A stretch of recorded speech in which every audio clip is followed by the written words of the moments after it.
Hare Krishna. Hare Krishna. Hare Krishna Mataji, Dandavat Pranam, Srila Prabhupada ki Jai, Guru Maharaj ki Jai. This is Arvind Das from Chicago. Hare Krishna. Hare Krishna, Arvind Daksh Prabhuji, Dandavat Pranam, all glories to Srila Prabhupada. Thank you, Prabhuji, for joining the call.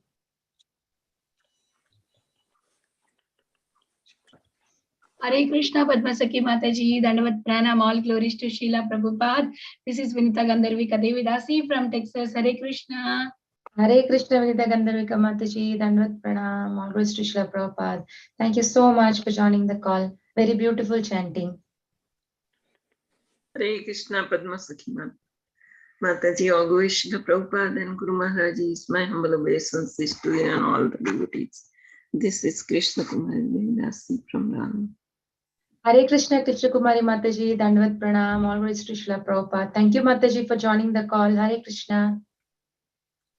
Hare Krishna, Padmasaki Mataji. Please accept my humble obeisances. All glories to Srila Prabhupada, all glories to the assembled devotees. This is Anita from Sharjah. Very nice background, Mataji, for Sant Maharaj. Hare Krishna. Hare Krishna, Anita Mataji, Dandavat Pranam, all glories to Srila Prabhupada. Thank you, Mataji, for joining the call.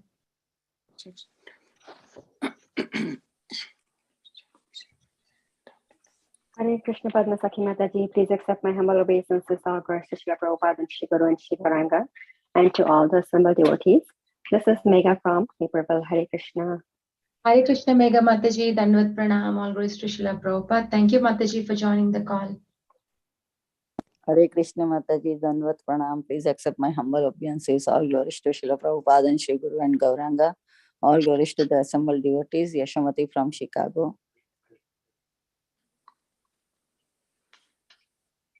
Hare Krishna, Yashumati Mataji, Dandavat Pranam, all glories to Srila Prabhupada. Thank you so much, Mataji, for joining in. Hare Krishna. Hare Krishna.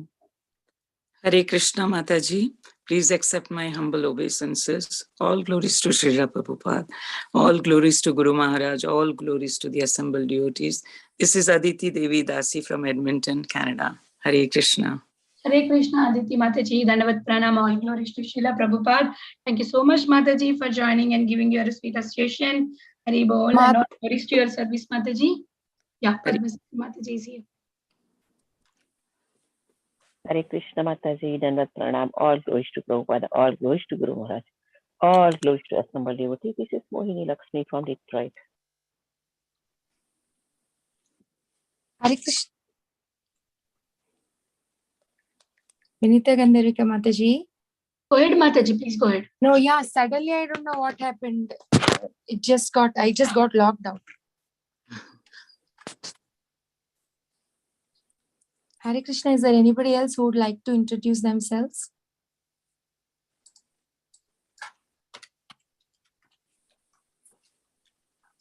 Krishna Padmasaki Mataji, please accept my humble obeisances. All glories to Srila Prabhupada and all the assembled devotees. This is Indulekha Karna Devi Dasi from Lincoln. Hare Krishna, Indulekha Karna Mataji. Thank you so all glories to Srila Prabhupada. Thank you so much for joining the call, Mataji. Hare Krishna. Hare Krishna Mataji, Pranam, all glories to Srila Prabhupada, Guru Maharaj and the assembled devotees. This is Shiromani Nandarani Devi Dasi from Krishna Katha Desh. Hare Krishna, Shiromani Nandarani Mataji, Dandavat Pranam, all glories to Srila Prabhupada. Thank you so much for joining the call, Mataji. Hare Krishna.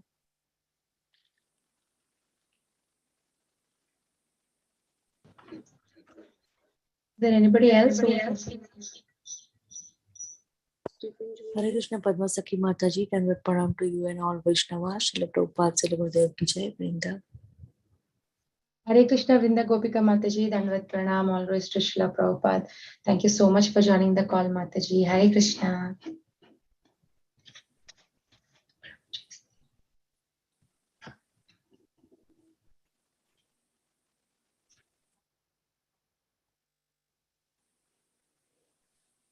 Again, welcome all of you to Bhakti Sangha Japa conference call. Today we are very fortunate to have His Grace Keshavananda Prabhuji to enlighten us on the topic of Srimad Bhagavatam 5th Canto 23 chapter, verse number 5 to 9. So before Prabhuji joins, I would like to hand over the call to Aditi Mataji and requesting her for a brief introduction of Prabhuji. Hare Krishna Mataji, please go ahead.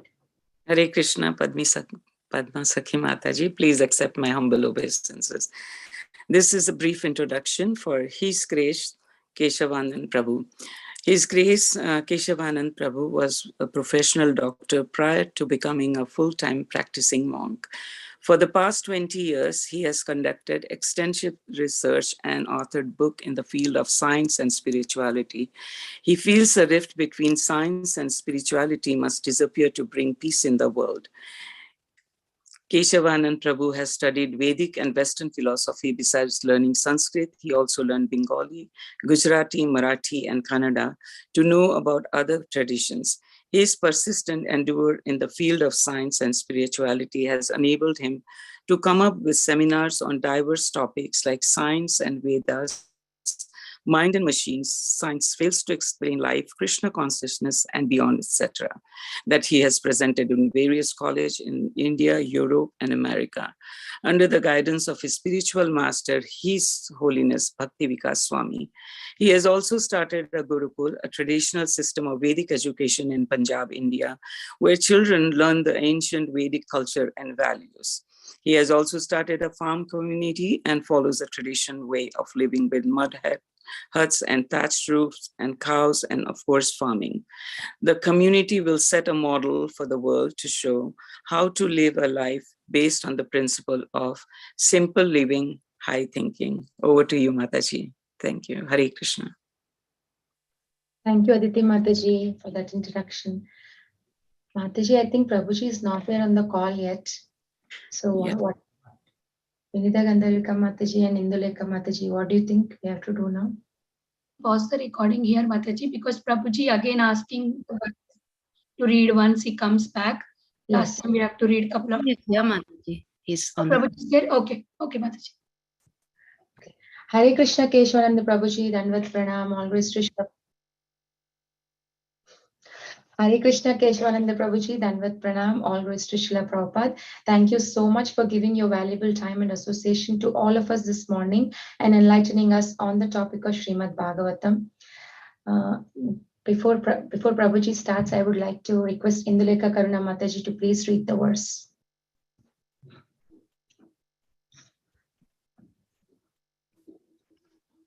Hare Krishna, dear devotees. Hare Krishna Mataji. Thank you so much. Text 5. Yasya puchagre vakshirasa kundali bhuta dehasya dhruva upakalpitastasya languli prajapatir agnir indro dharma iti puchamule dhata vidhata chakatyam saptarashya tasya dakshinavarta Kundali bhuta sharirasya yanya udagayanani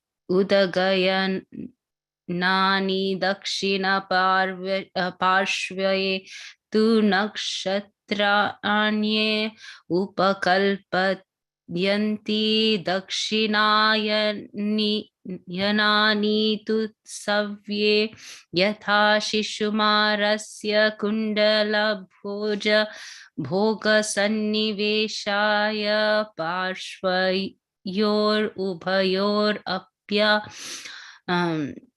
avayas va samasankhya bhavanti prishtetva ajavitha akasha ganga chodarata. Translation of Srimad Bhagavatam, Canto 5, Chapter 23, Text 5, by His Divine Grace, A.C. Bhaktivedanta Swami Srila Prabhupada Ki Jai. This form of the Shishamara has its head downwards and its body coiled.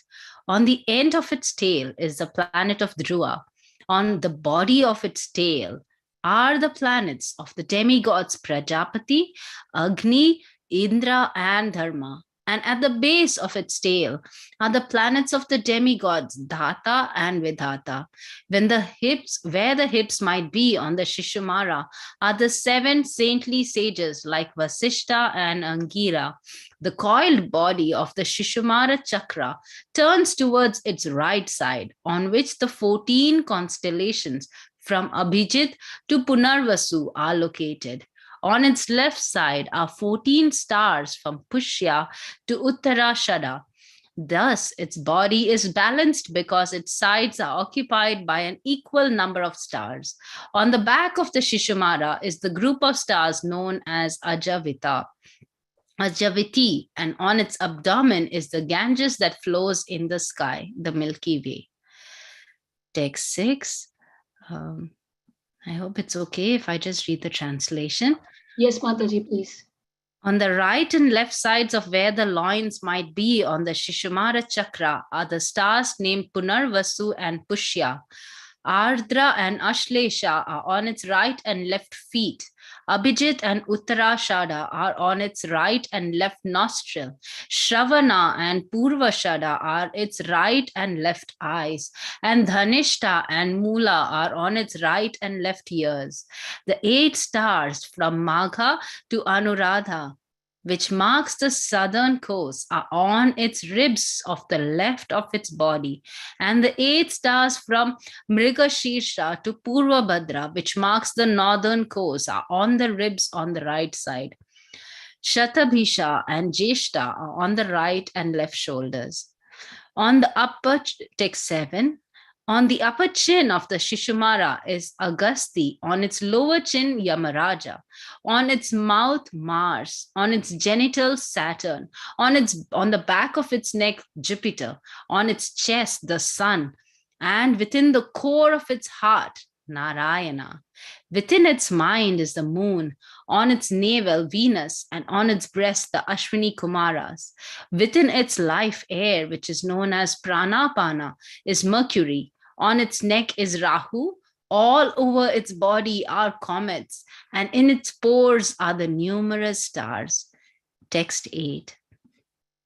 My dear king, the body of the Shishumara as thus described should be considered the external form of Lord Vishnu, the Supreme Personality of Godhead.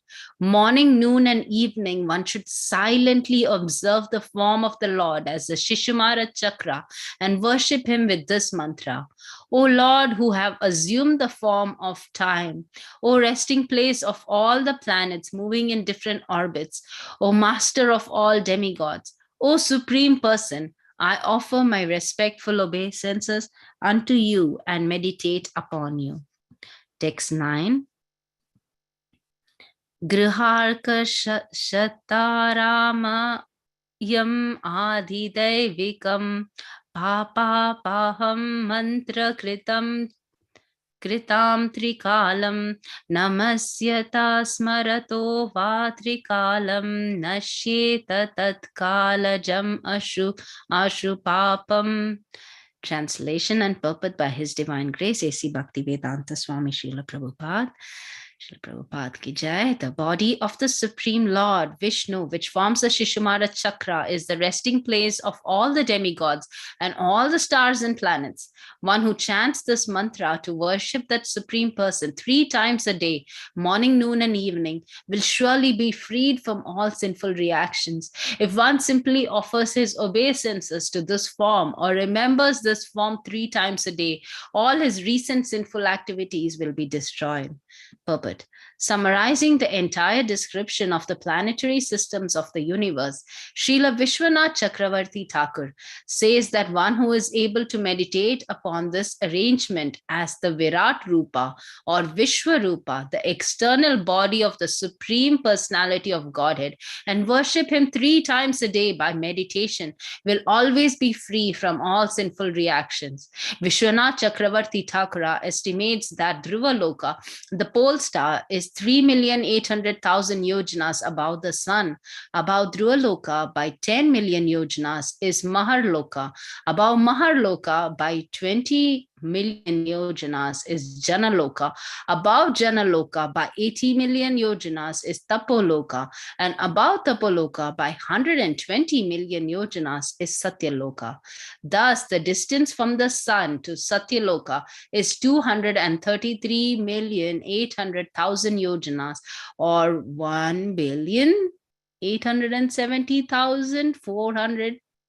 870,400,000 miles. The Vaikuntha planet begins 26,200 yojanas above Satyaloka.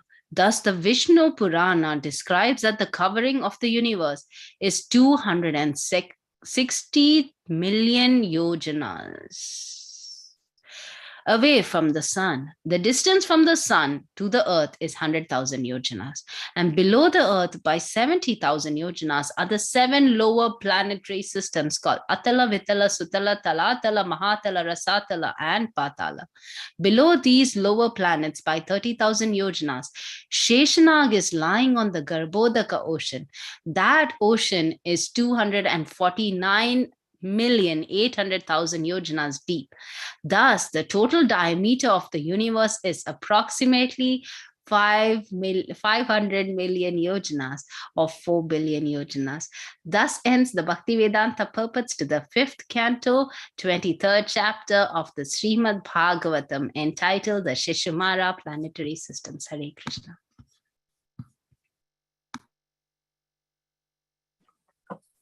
Yeah, Hare Krishna. Is my voice clear to all of you? Yes, Prabhuji. Yes, Prabhuji. Okay. Okay. Om Ajnanaatimirandasya Jnananjana Shalakaya Chakshurumilitam Yena Tasmai Shri Gurave Namah. Namo Vishnu Padaya Krishna Prishthaya Vishnu Bhakti Vedanta Purvani Pracharya Visheshu Namadi. Okay, so it's so many verses there. 2-3 points here which has to be considered. I'm not going to into details of Shishumar and all these things. We have just read it. The first point is that the Shishumar, it is an imaginary meditation of yogis. As you might have already read, Shishumar means dolphin. So yogis like to imagine a dolphin in the entire universe and trying to visualize the Lord as dolphins swimming in an ocean.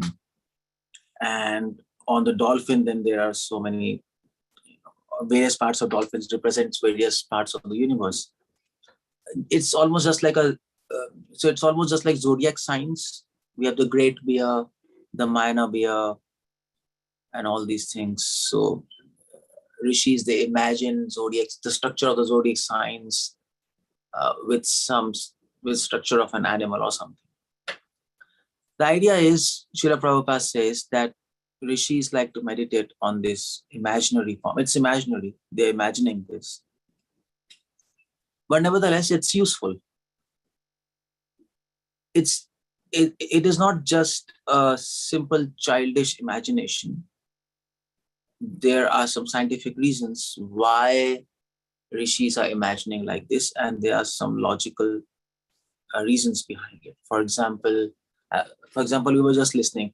Rahu represents a neck of Shishumar. So why? Because if you read astrology, anybody who has Rahu in their astrological charts, the time of Rahu, at that time you will get disease of head and neck. It represents neck. So, or for example, Sun represents chest. So anybody in whose chart Sun, Surya, is very strong, that time you can get diseases of heart problems. Or Mars represents mouth. So why? Because Mars represents speech. So like that. So So there are some scientific reasons why all these things are compared at particular positions, particular structures of dolphin. But the idea is it's imaginary meditation, and Srila Prabhupada says that it's not required for us. For Gaudiya Vaishnavas, we don't meditate like this. The idea of then you might ask why we are reading all these things. We are reading all these things because the idea is to give an idea of the greatness of God, to visualize how great God is and how great his universe is, and how scientific and how beautiful his creation is. Just to give an idea, or let's say Aishwarya Gyan, to give an idea of his greatness. It is Mahima, as it is said, Mahima Gyan tu Purvakam Snehati Bhakti, Rupa Goswami quotes Vallabhacharya Nectar of Devotion. When you know the greatness of God, and the evidence is this universe, then we develop affection for him or attraction for him, because a mind likes to be attracted towards great people. So he's great. So, and that is called devotion. That's the starting point of devotion. Below this, anything else is a sentiment. And that's why Bhagavatam includes all these things, Shishumar and all these great details. We don't have to become PhD scholars or tell otherwise. We have a particular service. Like, for example, people who are making Vedic planetarium, they might need all these explanations and all these details and all these calculations of distances. Or anybody who might be preaching to scientists, then you might need all these details. But otherwise, you don't need. In fact, many Sahijyas, Sampradayas, they don't even consider all this as part of Bhagavatam. They say it's there, but who cares for this? Real Bhagavatam is 10th canto, Krishna's pastimes. But the point is, because it's there in Bhagavatam, it has to have some function. Besides giving you all these details of the universe. And the function is, I mean to say, Sukadeva Goswami is telling to Parikshit, and he has only 7 days. Sukadeva Goswami doesn't want to make Parikshit an astronomer, definitely. That's not the point. The point is to actually help us understand one question which I was mentioning in the morning. Why did God make this universe? What is the purpose of creation? That's the point. In fact, entire 5th canto is dedicated to this question and to the subject matter of Udaya. Atra sarga visargascha sthanam poshanam udaya manmantre sanupata nirodha mukti ashra. These are the 10 subjects of Srimad Bhagavatam, which is 2nd canto, 10th chapter, 1st verse. Each canto represents one subject. 1st canto is Sarg, which is creation. 2nd canto is Visarg, which is sub-creation. 3rd canto is Sthanam, which is a place, material world and spiritual world. 4th canto is Poshanam, which is mercy, how devotees sustains on the mercy of God. And 5th canto is Udaya. Udaya means the inspiration to make creation, the creative impetus, as Prabhupada says, 5th canto name. So 5th canto is an answer to the question, what is an impetus of God to make this creation? Or in other words, what is the purpose of this creation?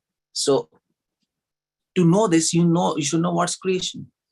You should have some idea what is creation, where we are, and what is this creation all about. What are heavenly planets, what are hellish planets, what are stars and constellations? All this we have to understand. We have to have a general idea of a creation if we have to solve this question, what's the purpose of creation? So that is why Sukadeva Goswami is giving an idea of creation by this analogy of Shishumar, which Rishis use this analogy to remember what is a plan of this creation. If they have to remember what is this creation all about, where all these things are there, you need some kind of map. So they developed an idea of a dolphin, of Shishumar. And that's how they could remember all these things. And this kind of Shishumar explanation of creation, it helps them to chant Vedic hymns. It's not just useless. If you want to chant Vedic hymns, you are chanting Vedic hymns for various demigods and at particular constellations, time and constellations. So you should have an idea what is where in the universe. Otherwise, your chanting of Vedic hymns doesn't work. So to remember all these things, to remember all this information, okay, fine. How do you remember? Okay, fine. Imagine a dolphin. Like that. So all these explanations help us to impress the fact that God is great. Krishna is great. Krishna is not just a simple boy frolicking around in Vrindavan and dancing with gopis and playing his flute and he's a little Krishna. No. He's God. First of all, he's Supreme Personality of Godhead. We have to remember that, because without this kind of understanding, all our devotion boils down to some kind of stupid sentiment. That's all. It has no value. Absolutely no value. All acharyas are unanimously conclusive on this point. In fact, Nimbarkacharya, he says, for first 9 years, you should read first 9 cantos. Every canto 1 year dedicated. So 5th canto 1 year. 1 year you have to read all this kind of stuff in details every day. And then 10th year, you should come to 10th canto. Because he says, if you are not convinced of the fact that Krishna is supreme, you're not going to advance. Now the point is, you might say, well, we are convinced Krishna is supreme, and Prabhuji, why are you saying like that? We know Krishna is God. But if you know Krishna is supreme and Krishna is God, then the question is why your mind is getting distracted while chanting. And if you know Krishna is supreme, then the question is, why do you get disturbed and anxious and stressed by small problems of this material world? And if you know Krishna is supreme, then why you cannot focus on the holy name of Krishna? It's simple. If Krishna is supreme and he's a creator of this beautiful, powerful universe, you can imagine how much powerful he is, and you can imagine how much powerful his name is. And if we really know and if we really accept his power, his supreme power, then we will have full faith in him. Maybe we'll have full faith in his security, in his will, in his guidance. And then the symptom will be that when we chant, our mind will be completely focused on holy name. Our mind will take complete shelter of holy name.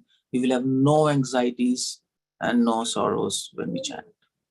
No distractions. If that is happening, then we can say that we are convinced that Krishna is the supreme personality of Godhead. If that is not happening, then in the hearts of hearts, we are not convinced Krishna is the supreme personality of Godhead. And what to do? Then we have to read this. You can't avoid reading this. You have to read this 5th canto, 3rd canto, 4th canto. Because if you don't read these kind of explanations, then what happens is, then we don't realize Krishna's supremacy and we chant, we get distracted, we get disturbed. We will not be able to focus on Brajenandan Krishna. We will have fear in our heart. What will happen in future? What will happen if we don't have money? What will happen when we become old? We will have all these kind of worries. And while chanting, our mind will get distracted here and there, some kind of sense gratification, some kind of nonsense. Because when we're chanting, our mind is not convinced that I am under the shelter of supreme power and nothing can happen to my soul. This body is irrelevant. This flesh is irrelevant. And that's why these discussions are there. So the idea is, we don't have to really go into, you can go into details, into all these things. I could have gone into details. Where is moon, where is sun, what is calculations, and this and that. And that you can do. Many devotees have written books on this. You can read, no problems. But if you don't understand the purpose of all these things, then its project is a failure. We can do PhD on a Mercedes, and we can understand how Mercedes function and its engine and its beautiful tires and the body and whatever. But if we don't use the Mercedes to travel, then the project is a failure. So that's one point we have to remember. Very important point. So when Prabhupada says Shishumar is an imagination, it's not imagination like an imagination. It's not a frivolous imagination or simply a speculation, childish speculation. No, it's an imagination. It's a logical, rational, and evidence-based imagination. They are imagining in their mind the structure of the universe and trying to compare it with some kind of animal so that they can remember what is where. And they came up with dolphin thing. And then they use it to chant Vedic hymns and do yagyas and other things. But we are not supposed to do this. That's the whole idea. Our entire focus is on Krishna, Prajananda Krishna, Shyam Sundar Krishna, who's playing flute and is dancing with gopis. But nevertheless, in the back of the mind, we understand this is same Krishna who is creating this entire universe. And interesting point is that he is completely disinterested in this creation. That's another interesting point. So this brings out another quality of Krishna, Vairagya. Now this creation is wonderful, Shishumar. It brings out Aishwarya of Krishna, the opulence. But he's completely disinterested in that as Golok Krishna. So that brings another quality, Vairagya. And because this creation is based on a particular plan, like Shishumar, it's mathematically planned and beautifully arranged. And so that brings out another quality of Krishna, which is Jnanam. He's very intelligent, he's infinitely intelligent, infinitely wise. So you see, all this fifth canto, this is bringing out beautiful qualities of Krishna. If we read it in a proper perspective, infinite wisdom, infinite opulence, infinite renunciation, Vairagya, infinite beauty, just as Krishna is very beautiful in his Shyam Sundar form. His creation is very beautiful. There's nothing lacking in beauty in this creation. And that's why dolphins are supposed to be very beautiful. Dolphins are the most beautiful creation in the world of in ocean. And that's why people keep dolphins. If you go to Disney World, you have dolphins. They're very lovable, very beautiful. They can even talk sometimes, very intelligent species. So they came up with this dolphin. So Krishna is beautiful. That's his beauty is there. Infinitely beautiful and infinitely famous. All fame. We are infinitely famous because you see in all this creation, and you have read in fifth canto, in every planet, in every loka of this Jambudweep and Ilavratvarsh and whatever, everybody's glorifying him. He's all famous. Rishis use this Shishumar concept to glorify Krishna. Because glorifying his creation means glorifying him. Glorifying the painting means glorifying the painter.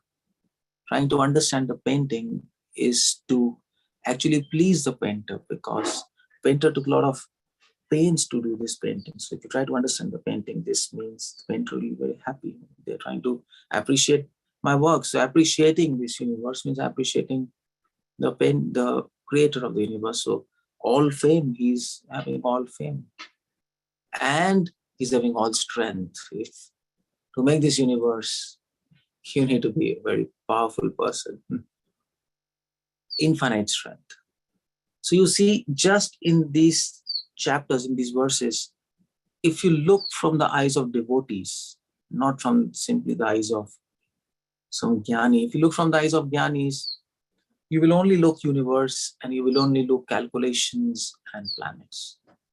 But if you look from the eyes of devotees, you not only look at the universe and calculations, but you go deeper than that and you look God behind them, all this.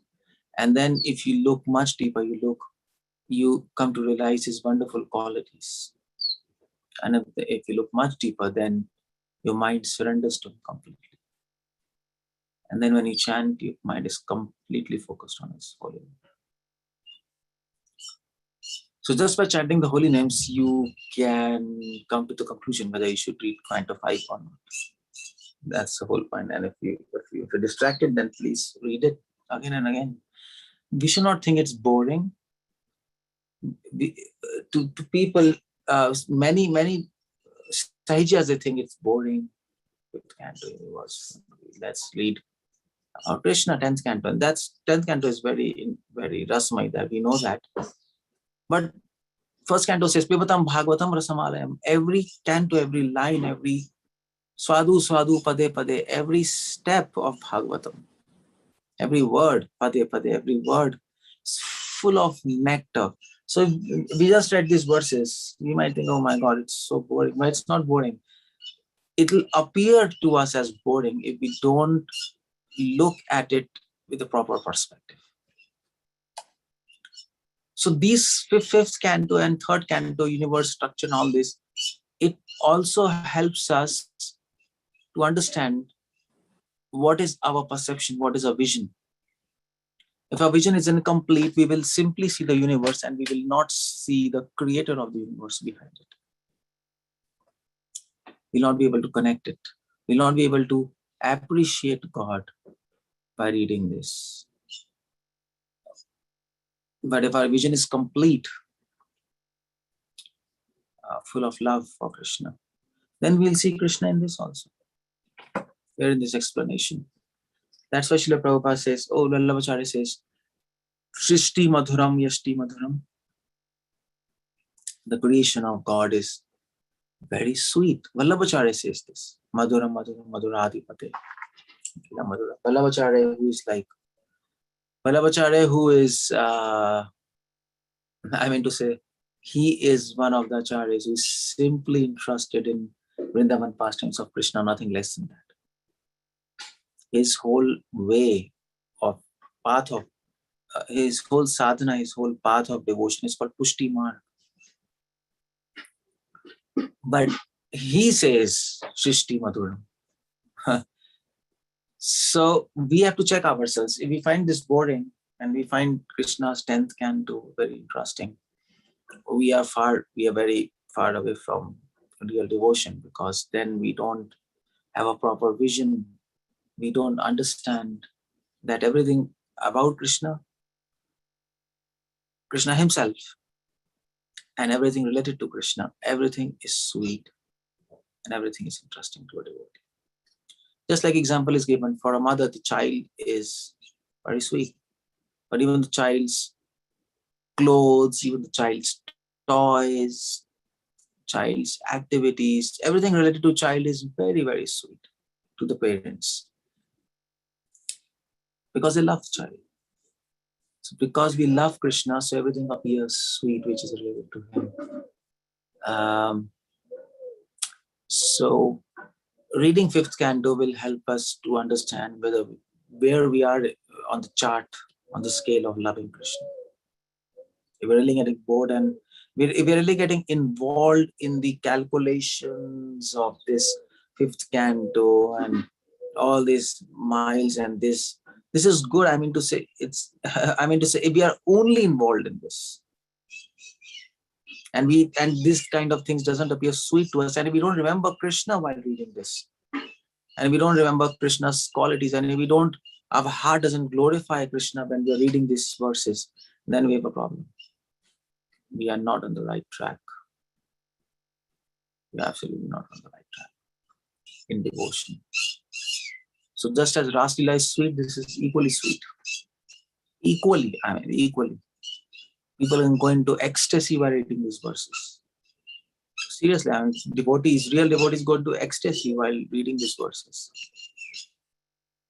And when they hear the flute of Krishna and hear the Krishna with his Yashoda Anand Baba, they also go in ecstasy. It's the same thing. Same thing. That's one thing. So, another thing is when Krishna comes in the evening, there's a verse in Chaitanya Charitamrita, and Krishna arrives in the evening after grazing his cows and calves. All the Vrajvasis, they see the dust of raised by the feet of cows, so many cows. And they cannot see Krishna first. First they see a mass of dust and clouds, a cloud of dust, blackish cloud of dust. And then they go into ecstasy by seeing that, because they know that behind this cloud of dust is Krishna coming. Similarly, this creation. When devotees read this creation, they know that behind this creation is Krishna. And they go into ecstasy. That's the whole point of 5th canto, by the way, of describing this creation. The hand of God behind this creation. In fact, if you go to Madhva Sampradaya, they, even Ramanuja Sampradaya, they were very interested in glorifying God as the creator of this creation. And for them, this is a very sweet information, and they relish that aspect of God. So that's the whole point there in this explanation. Another point, I just wanted to concluding point is the verses says that if you meditate 3 times a day on Shishumar, all your sinful reactions will be relieved of all sinful reactions. And that's, by the way, the function of Sandhya Bandhan. People who are Brahman initiated in ISKCON, they chant Gayatri 3 times a day. Even before Brahmans are doing 3 Sandhya. Why? Because all the sinful reactions, they are relieved of all sinful reactions. But the idea is, we are not, as devotees, we are not interested to relieve ourselves of sinful reactions. In fact, we like to think that we are sinful. We don't like to think that we are not sinful, and because of chanting holy names, we are becoming sinless. No, we don't like to think like that. Although by chanting holy names, all the sinful reactions will vanish just like this, but we don't like to think like that. We don't like to do chanting or any form of sadhana to counteract our sins. That's not the idea of pure devotion. The idea of pure devotion begins with the concept that I am sinful and I will always remain sinful. And I don't want to serve you, my Lord, to get relief of sins. That's not the deal. It's love. I'm here to serve you. Whether you keep my sins or you nullify my sins, it hardly matters. I'm here for you and not for anything else. So that's the idea there. So all the Bhagavatam says, if you chant this Ishumar, you will be rid of all sinful reactions. They are not recommending this, that you chant this mantra 3 times and to relieve sinful reactions. They are saying, if you chant, you will be relieved of all sinful reactions. This is a glorification of glorifying Shishumar by that mantra. So it's almost like when we chant the holy names, all your sinful reactions are counteracted. Just like a heap of cotton, a mountain of cotton will be reduced to ashes just by one spark. Similarly, once chanting will relieve you of all infinite sinful reactions. But do we chant a holy name for nullifying sinful reactions? No. That is an offense, by the way. We chant holy names just to please Krishna. And then leave rest to him. If he wants that we should suffer sinful reactions, we're very happy for that. because he knows what's best for us. If he wants to nullify us, that's fine. But we're least interested in this. What we're interested is the pleasure of Krishna. That's all. That's all. Nothing less than that. That is pure devotion.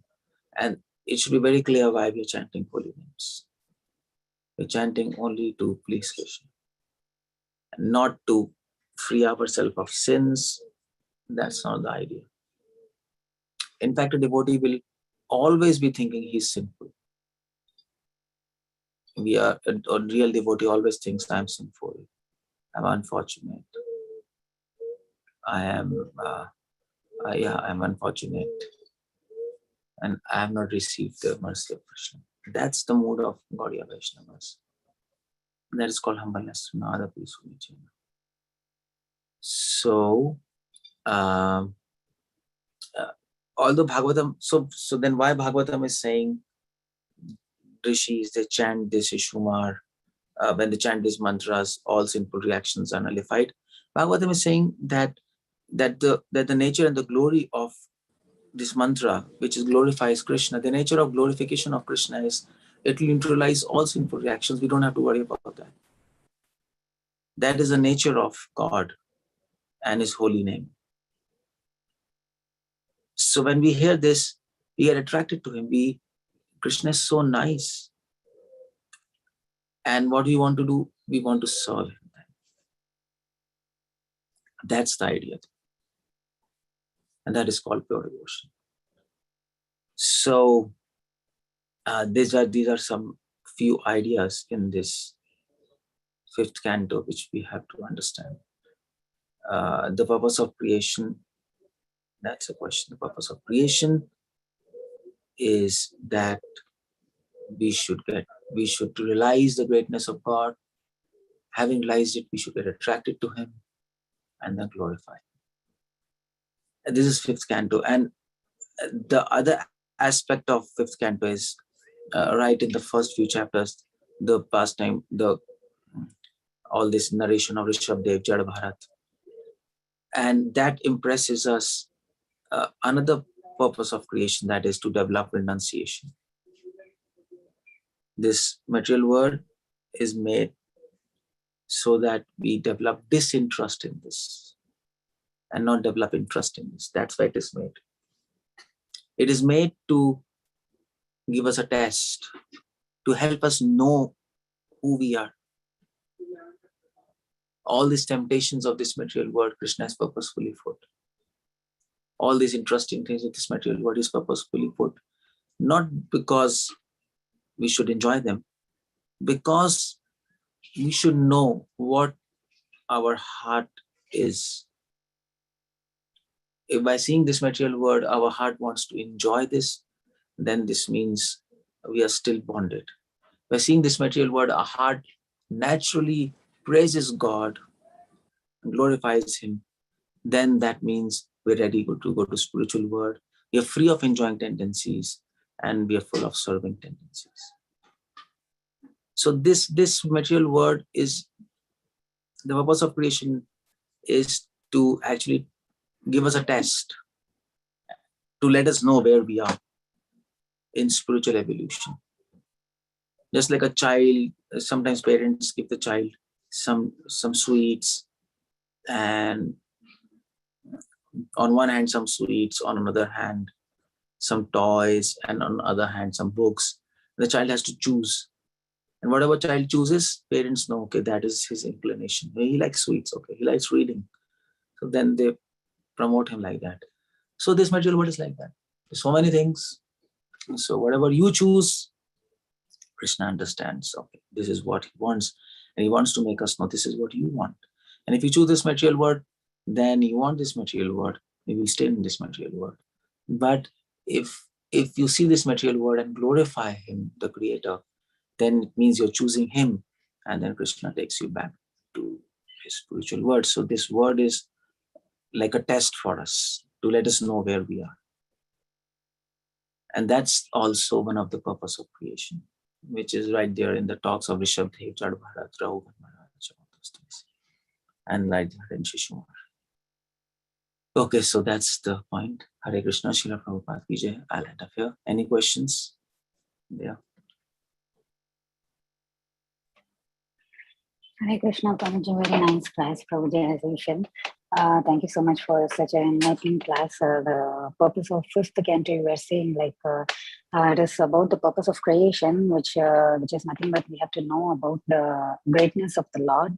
And other half, it says about the renunciation by saying about the pastimes of Maharaja Bharata. And when we enjoy this creation, then it binds us to birth and death. And when we feel the greatness of this creation, then we can go back to Godhead. So that's very wonderful. And while chanting, we have to keep the faith on the Lord. So that's what you mentioned. Only then we will not feel bored while chanting. So thank you so much, Prabhuji. So devotees, any questions or comments, please go ahead. Yes, Anuradha Mataji. Thank you, Mataji. Thank you, Prabhuji, for the wonderful class. Prabhu, I have two questions. So the first one is, like you explained how those who are interested in Leelas but not interested in Tattvas, for that you gave the class the last half of it. But there are some of us who might be more inclined towards the Tattva and not so much into the pastimes. How about them, Prabhu? So they're also nonsense. That's all. That's it. A real devotee is interested in both because both belongs to Krishna. That's all.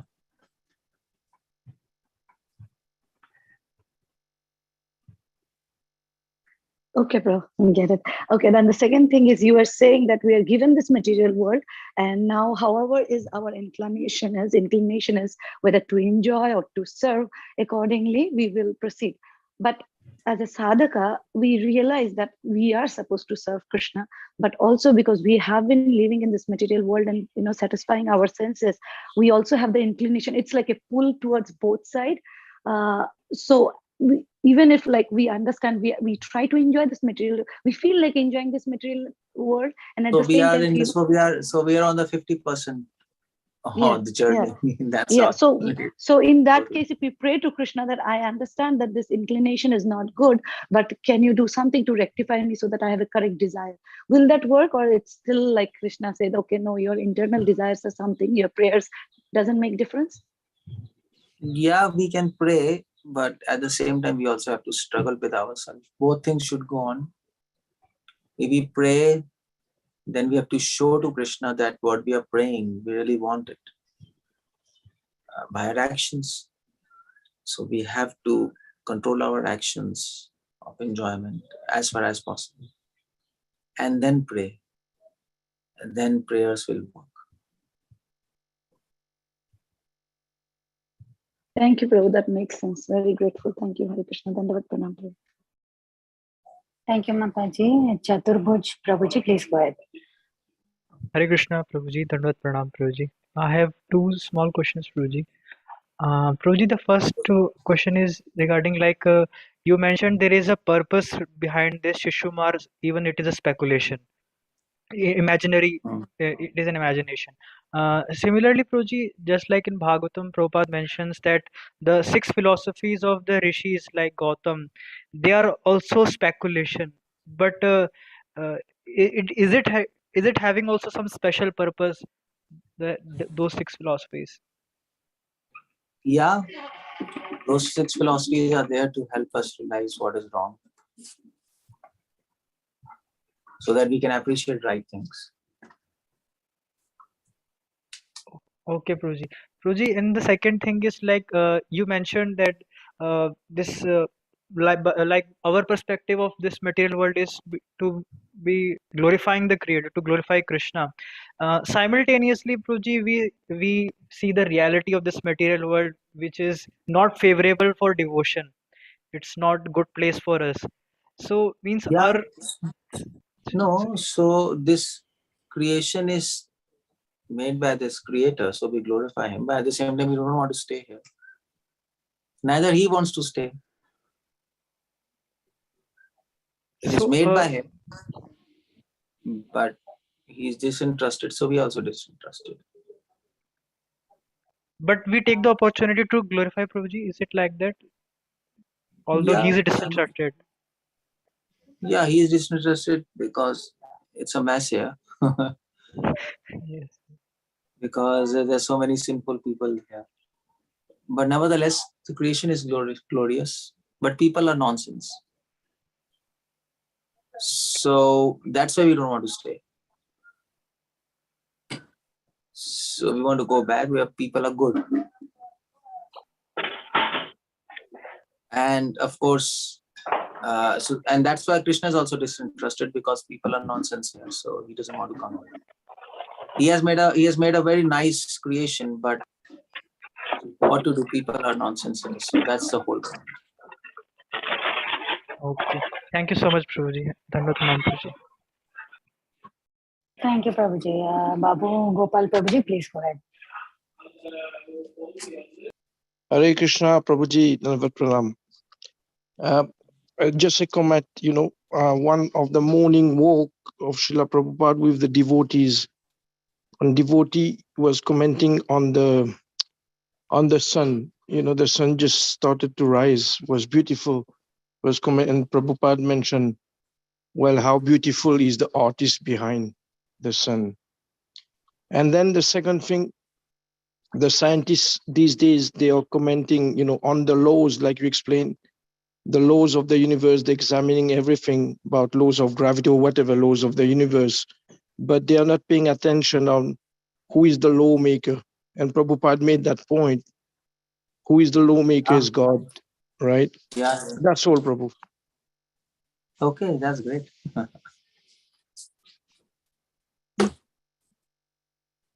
Thank you, Prabhuji. Prabhuji, there is a question in the chat. I shall read. How do you define Tatwa? And then the second question is, when one cannot even create a small piece of stone by himself, and still we believe Krishna will accept us. This is huge contradiction for me. Is not this true? The devotion is purely selfish motive, though we try to chant because of association. Please share your wisdom as teachings. Jyoti Mataji has asked. Second question, I didn't understand anything about it. She's asking, when one cannot even create a small piece of stone by himself, still we believe in Krishna that he will accept us. This is huge contradiction. Do you understand the link between these two statements? I don't understand either. Yes, Jyoti Mataji, can you just explain your question if you're okay? It doesn't make any sense. Hare Krishna. Hare Krishna. Yes, she's there. Dandavat Pranam Prabhuji. My question is, we are into the material world, so we try to think we are doing it, the spiritual devotional service but as an evidence, we can't even create a small piece of a stone, means as an evidence to show the Lord that we are really doing a devotion from true heart. I mean, we are trying to give our best. We can't even show that, and still we expect from Krishna or Bhagwan that he will accept us. This is a contradiction, because we cannot show our devotion is pure to him by some certain evidence. That's the question. Can show it. You can show by your service the amount of service and the nature of service you do. That's how Krishna knows what we really want. But at the same time, we have to Krishna gives us the opportunity to serve him. That also comes from him. So when we want to serve him, he gives us the opportunity to serve him. And then we serve him and his devotees, and continuously, years after years after years, then that's the evidence. And Krishna, I want you. But that the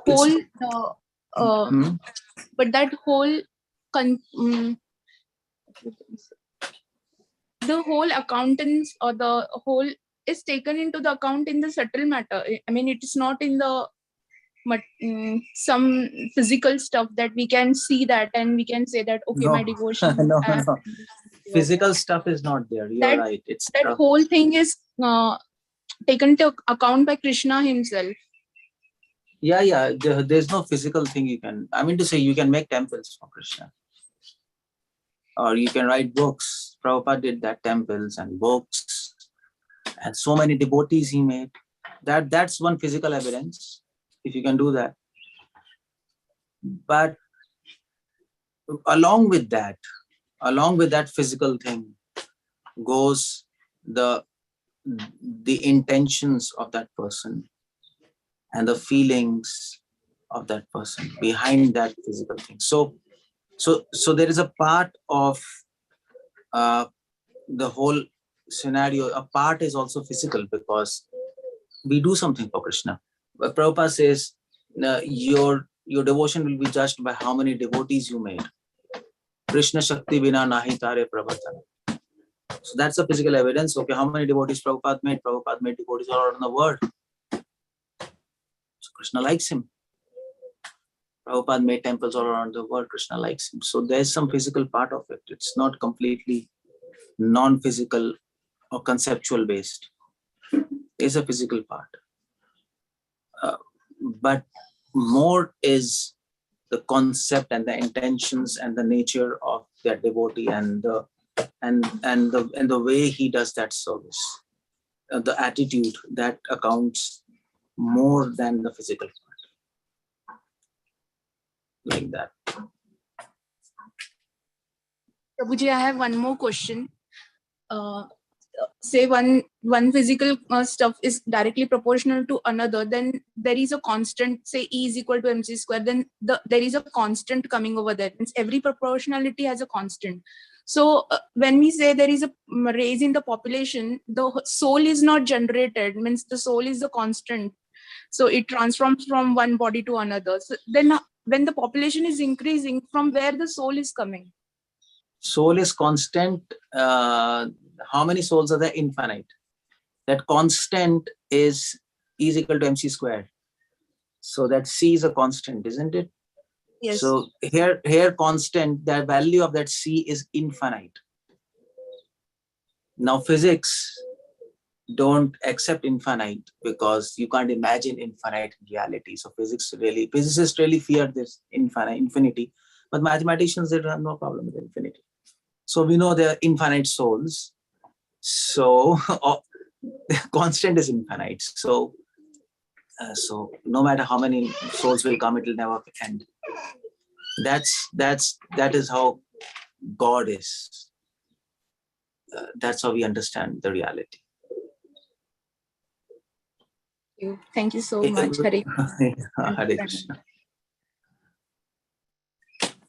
Hare Krishna, Mataji. Prabhuji, there is one more question. Yeah. Hare Krishna, Prabhuji, if I'm totally confused to understand this type of universe counting, then is it okay that I do fully trust in Krishna's creation and move on? I mean to say, I understand from this 5th canto that this counting is out of my capacity. This complicated universe is not for us to come again and again. So chanting and devotion service is so easy for me. Arti Mataji is asking. Well, yeah, of course you have to continue chanting to do everything, but it's good if, you see the point, even if you don't understand 5th canto, but your heart should rejoice while reading 5th canto. That's more important.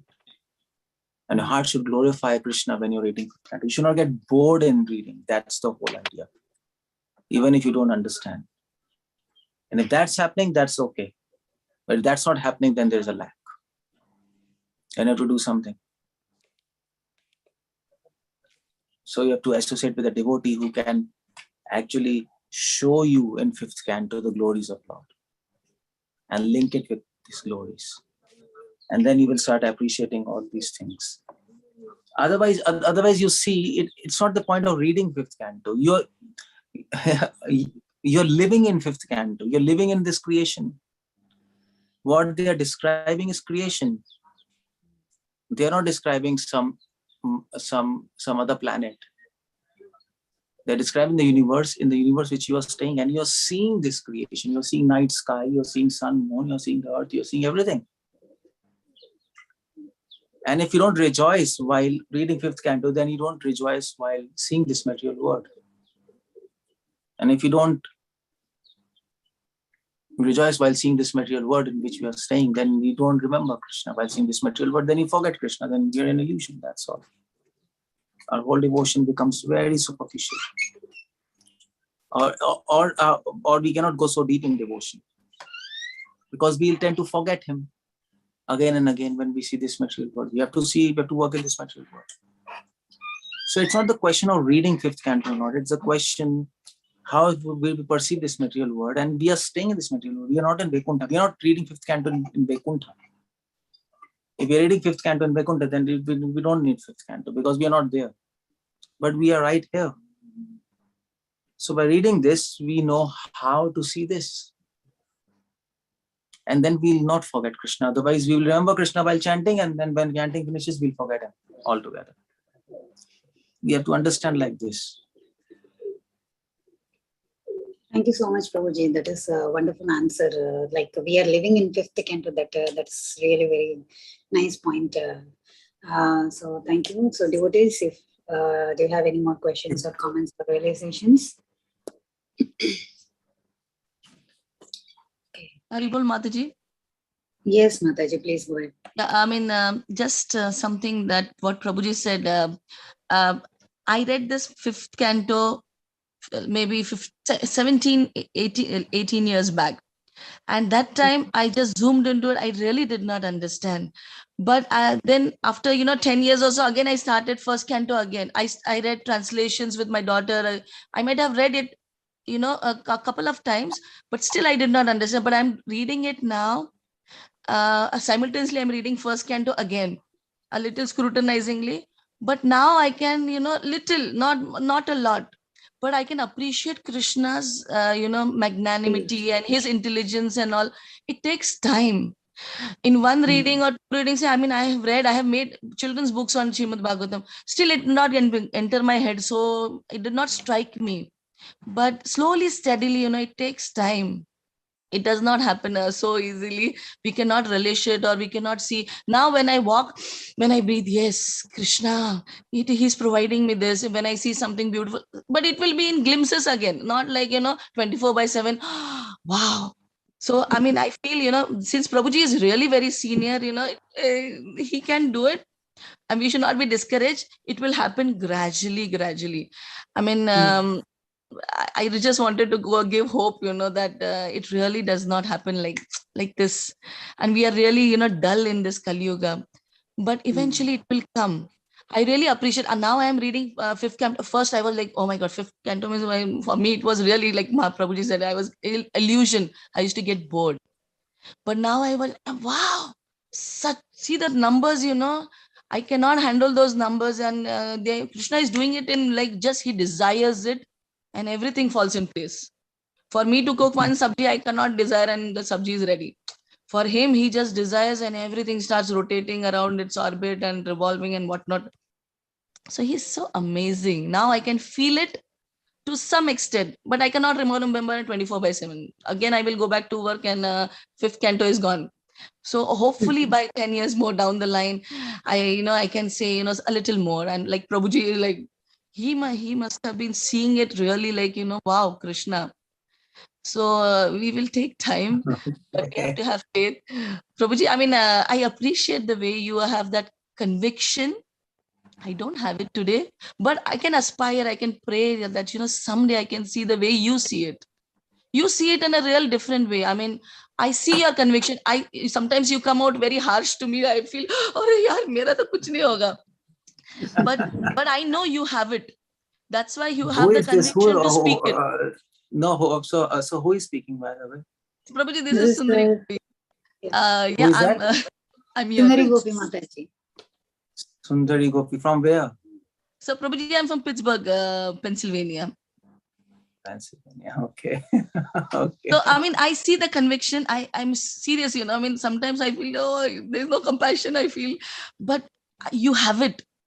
And maybe, that 40-50 years of chanting and reading the Shastras, and you are you are all dedicated. We are grastas, having kids, this, all crying and this and that. We're struggling. but we will take a little longer maybe compared to you. But I hope I wanted to give that hope to Mataji that, it improved over the time. I mean, I'm chanting for 17 years. Now I feel a little interest that, yes, wow, this fifth canto is very nice. Because I studied, I did remote sensing. So I know the satellite, to hold it in the space and to maintain it, it is so difficult.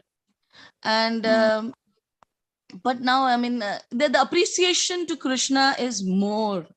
And I really feel he's so amazing now.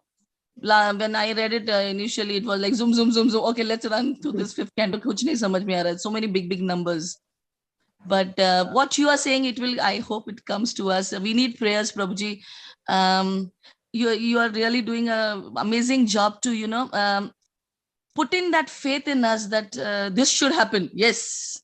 And I hope it will happen someday with us, that we can live when we walk, that yes, this is fifth canto. We are living in the fifth canto. So thank you very much, Prabhuji. And I'm sorry, I a little more. I mean, I just wanted to appreciate you. But yeah, I mean, I really feel very small in front of you. But I have hopes in Prabhupada and the chanting. And hats off to you, Prabhuji, and your dedication to Krishna consciousness, your vision, your understanding. I really look up to you. I mean, I feel you are very kadak, but I really look up to you. Yeah, I am kadak.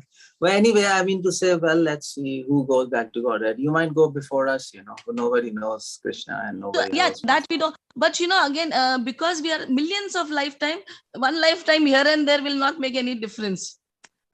By hopefully, because that time span is so big that we are out of that spiritual world. So 2-3 lifespans here and there, or 100 lives, even that will not make any difference. But we have faith in Prabhupada, so we are just hanging on to it. So please, Prabhuji, pray for all of us that we all should go back. Aage piche chalega, but someday we should all go back. Yeah, we'll all go back. That's a good idea. Yeah. Thank you, Prabhuji. Hare Krishna. Thank you so much, Sundari Gopi Mataji, for that wonderful realization. So yes, as Mataji told, Prabhuji, please pray for us all. So thank you so much, Prabhuji, for coming on the call. And I don't see any raising hands, so let's end up the call here. Devotees, let's pay our obeisances to Prabhuji. Vancha kalpa tripasya kripa sindhute vachapati Koti Vaishnava Vrinda ki jai, Prabhupada ki jai, Keshavananda Prabhu ji ki jai, Hare Krishna. Hare Krishna. Thank you, Prabhuji. Hare Krishna. Hare Krishna, Bala Vrinda. Dandavat Pranam, Prabhuji. Thank you very much. Bye. Thank you, Prabhu. How are you? Bala Vrinda ki jai. Thank you so much for joining. Hare